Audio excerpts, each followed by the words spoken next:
Hello everyone, welcome to FA Learning. My name is Rabbi Alam and today I am with a new topic which is building construction types as for NFPA 5000, which is building construction and safety code, and which is 2018 edition, the latest one. So let's start now. As for NFPA 220, which is standard on types of building construction, we have different types of the construction. Type 1 is fire resistive. Type 2 we have non-combustible or protected non-combustible. Type 3 we have exterior protected, which is masonry. And type 4 we have heavy timbers. Type 5 we have wood frame. We'll discuss all those one by one.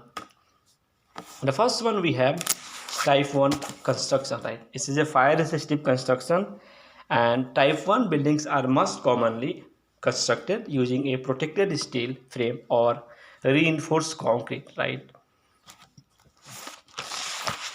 The addition of fire resistance increase structural integrity during a fire. Hence, this building is less likely to collapse, allowing more time for evacuation in case of the fire or any emergencies, right?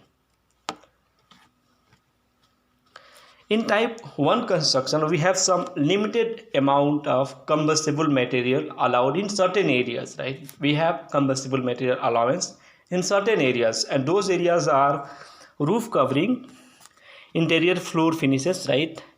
Interior wall finishes and trims, doors and door frames, windows, platforms, light transmitting plastics, foam plastics subject to restrictions. So these are the some area where we can use type 1 combustible material in those areas, right? So moving on to the next one, we have type 2 construction, right? So now type 2 construction, we call it non-combustible construction, right? We have protected non-combustible and we have unprotected non-combustible. Unprotected steel has no fire resistance, as you can see here. This steel, we don't have fire resistance because there is no protection on that one.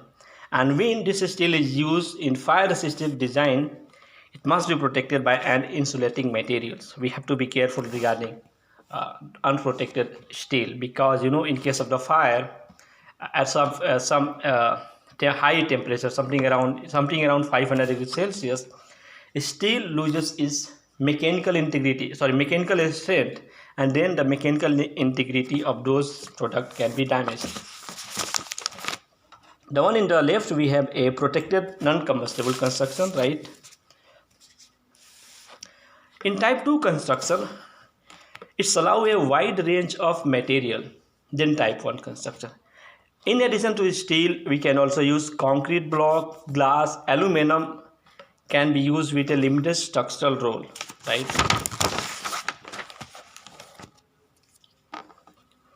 We have to be careful regarding the steel here in type 2 construction, because the failure of unprotected steel from the heat of burning must be anticipated. While we are using unprotected non-combustible, we have to be careful regarding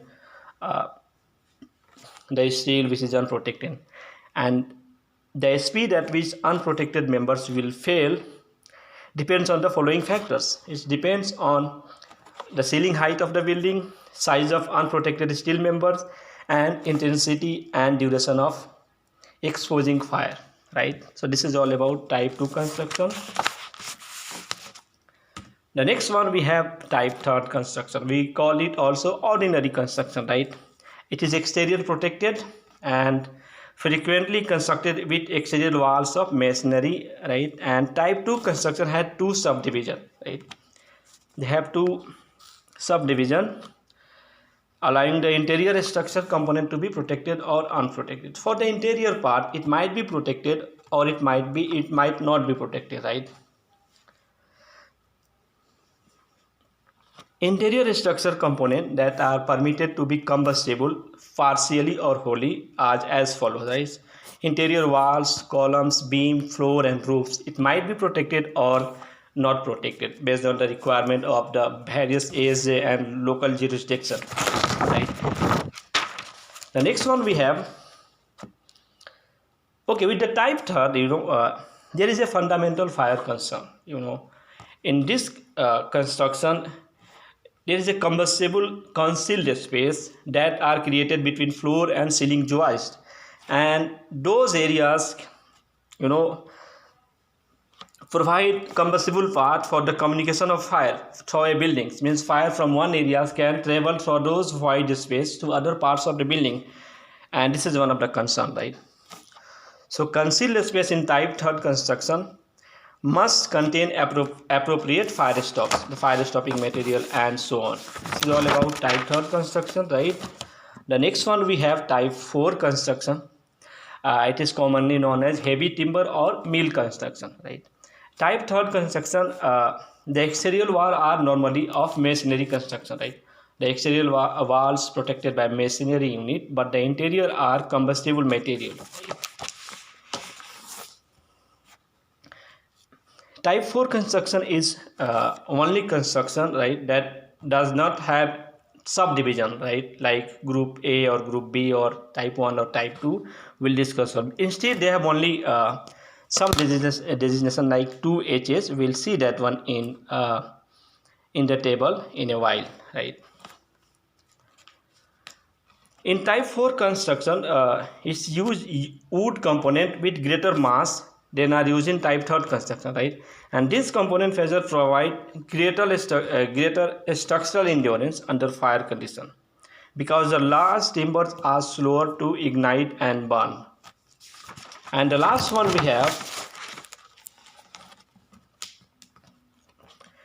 type 5 construction. But before going to that, I will be adding a more fire concern with the type 4 concern, right?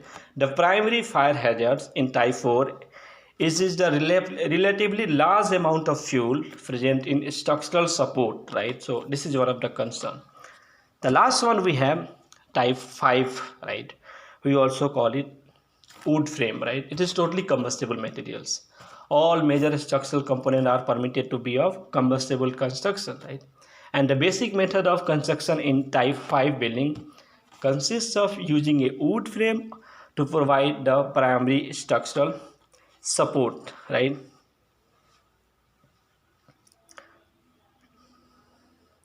In type 5 construction, there is a limitation because the fundamental problem with type 5 construction is the presence of extensive concealed voids, right?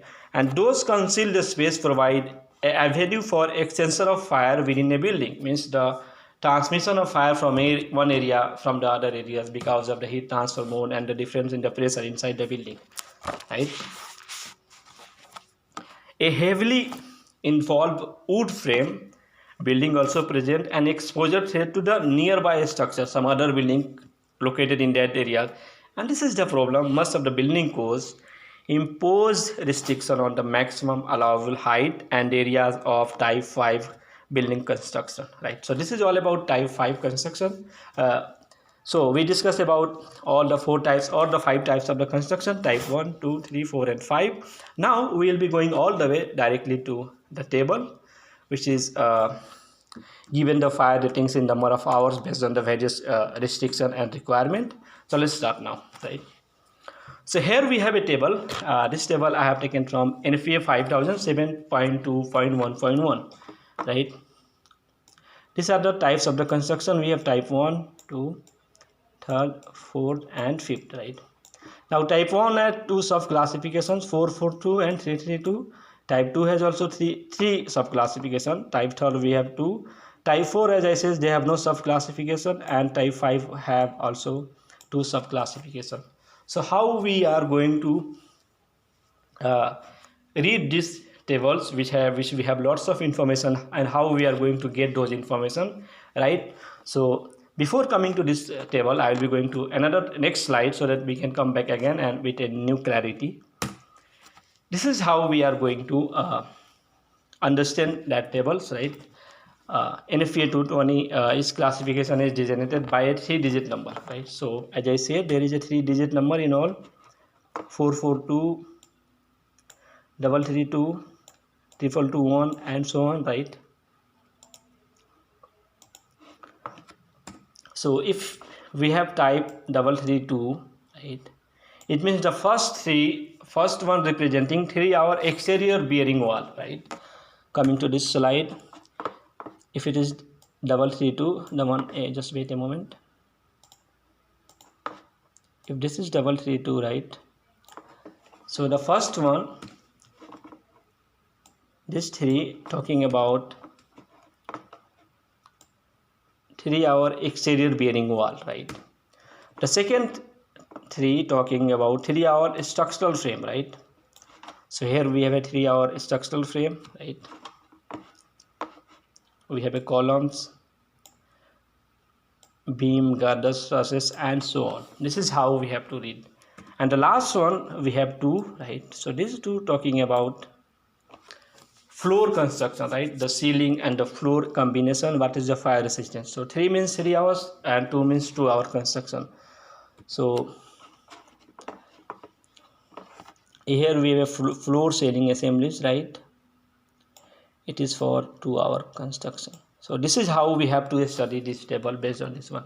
First, this is talks about fire resistance rating in hours for exterior walls. The second digit talks about resistance rating for a structural frame or columns, and the third digit talks about fire resistance rating of floor construction. This is how we have to read that one. Okay. And similarly for all those type second, type third, type 4 or type 5th we can study, right? Now if you can look at the bottom, we have some notes. Note 1, 2nd, 3rd and 4th. Note first talk about the heavy timbers member, right? The meaning of H we have here. The heavy timbers. Notes A talking about 7.3.2.1, right? Remember here we have a notes A, right? For the exterior bearing wall. For this exterior bearing wall, we have to refer some another tables which talks about, separation between 2 buildings. Now we'll go directly to that table and we'll see what it's all about, right? So as for the note say, which is for 7.3.21, it's talking about fire resistance rating for exterior wall, right? And which is in hours. Here we have a 7.3.21 fire resistance rating for exterior wall in hours, right? So 7.3.2.1 talks about exterior wall here shall have a fire resistance rating based on table 7.2.1.1, this table, right? Or based on table 7.3.2.1, this table, whichever is greater. We have to take the greater values, right? And now they classify based on the types of occupancy classification, right? If you can see here, we have horizontal separation in feet, right? And we have a occupancy classification, right? The first one we have assembly, educational, daycare, healthcare, ambulatory and so on. And then we have for the mercantile building and industrial storage. The last one we have the industrial storage occupancies which high hazard contains, and so on. We can go to some other requirement. Okay, so how we have to read that one, right? What are the horizontal separation between 2 buildings, right? So this value is given in here we have a value 1, right? Okay, so this table talks about the horizontal separation, right, based on the occupancy classification and what is the fire resistance rating required in hours, right? So if you can see here for the assembly occupancies, if it is between 0 to 5 feet or 0 to 1.5 feet, this one.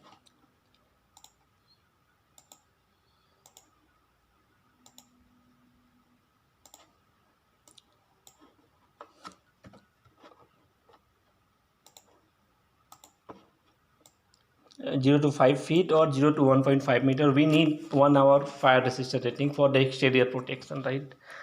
And for that we have the opening protections, right? So if we are using this table, we have to follow the opening protection as for table 7.3.5a, right, or 7.3.5b. here we have for mercantile occupancy and all. Now we'll going to that one, the next slide, right? So we have to use this table or this table for the exterior walls protections, but taking the value whichever is the greater one, right? Now for the opening protection with this table, we have to use another table which is for 7.3.5a. Here we have a 7.3.5a, right? It's talking about opening in exterior wall. What is the opening, maximum allowable opening in the exterior walls, right? The maximum allowable area of unprotected opening, percentage of exterior walls, means we are talking about unprotected openings, like some doors or window or some of the openings which is not protected. What is the percentage of that allowed based on the area of those areas wall, right? For assembly educational, for this kind of occupancies, right? For assemblies, educational, daycares and so on. So here we have a maximum area of exposing building, right, in square feet, and here we have a horizontal separation between two buildings, right? So let's say let's take value of 6, right? If there is a horizontal separation of 5 feet between two buildings, right, and the area of the wall in that side is 1000 square feet, right? So what should be the percentage of the opening allowed in those areas? So go all the way from 5 to this one, right? Come down from this side. So in a 1000 square feet of area in a wall with two nearby buildings separated by 5 feet, we can use 8% of the opening without any protection, right? This is all about the opening protection if we are using this table. Hold on, and this is for occupancy classification. This is for assembly, educational, daycare, healthcare and so on. But if you are going to for industrial storage occupancies or any other one, because that is highly hazardous compared to this one, we have some other values, right? Let's say we have 1000 square feet wall, and again we are going for 10 feet separation between two buildings. Then let's go all the way from 10 to this one, right? So we have only allowed 7%, not more than that. So in this wall we can have 7% opening without protection, right?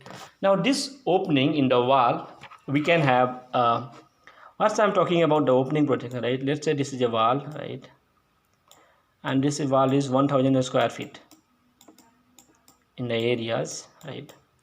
So in that we can have an opening of only 7% of the total areas, right? 7% of the total wall areas. This is how this table talking about. Now there is a clause, right, in those openings in exterior walls, right? As per 7.3.5.5 of NFPA 5000, they're talking about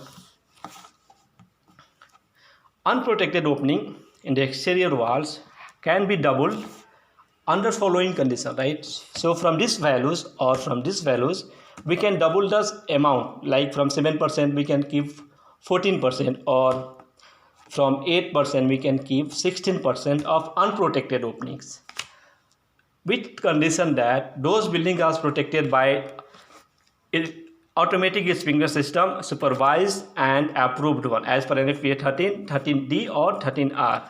The first one, NFPA 13, 13D and 13R. And the second one talks about if we have the openings are protected with a fire windows, assemblies or other listed opening protectives having a fire protection rating in accordance with this table, right? So first one, either go with the sprinkler system approved, supervised, or go with the fire windows assemblies as for 7.3.5. So those should be 2 hours fire rated for wall resistance should be 2 hours, and fire protection rating for 1.5 hours, and if fire resistance rating in 1 hour, the fire protection rating should be for 3/4, right? So here we have to talk about those basic requirement between fire resistance and fire protection, right? When I'm talking about the fire resistance, we are talking about wall and all those structural. When I'm talking about the fire protection rating, I'm mainly talking about the opening protection like door, windows and so on. So this fire resistance and fire protection ratings, I'm going to make another videos because that takes some another times. So this is all about opening in exterior walls allowance based on sprinkler system installation or using the fire windows. Now the last one, we have the building height, right? Allowable building height and areas, right? We have type of the construction here, and we have a construction types, right? And then we have a maximum building height. Let's say it is a business occupancies, let's say in our condition, right, with a sprinkler system, right? Let me erase all so that we can have a clear picture. Let's say it is a business occupancies with a sprinkler system, right? If you can see, if this is with a sprinkler system, right, so the height here, you can see height is unlimited, right? Height is unlimited for the sprinkler system because it is type 1 construction and it is protected by a sprinkler system, and area is also unlimited because it is type 1 construction and protected by a sprinkler system. Now moving on to the type second, let's say in type second construction, right, type second 111, right, with a sprinkler system, the maximum height in feet can be 85 only, right? And if it is for business occupancies,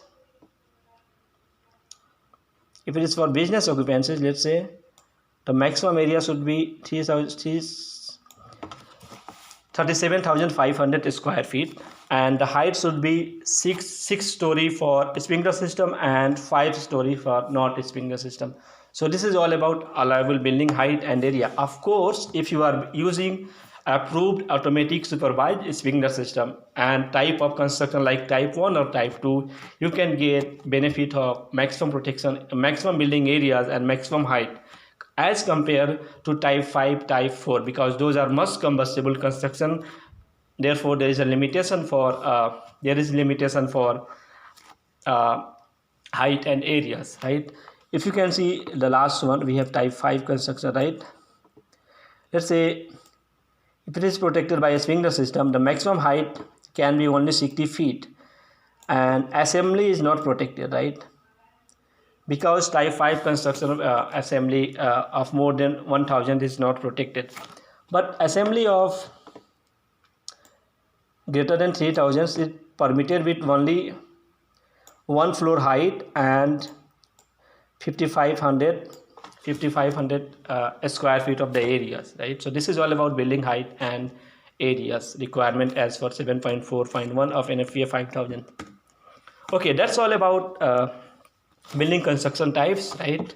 I hope you have learned something from these videos. If you like this content, please subscribe my channel, share and comment so that other can get benefit from this one.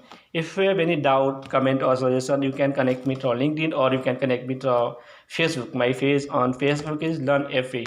So that's all about today. See you guys next time. Take care. Bye bye and good luck.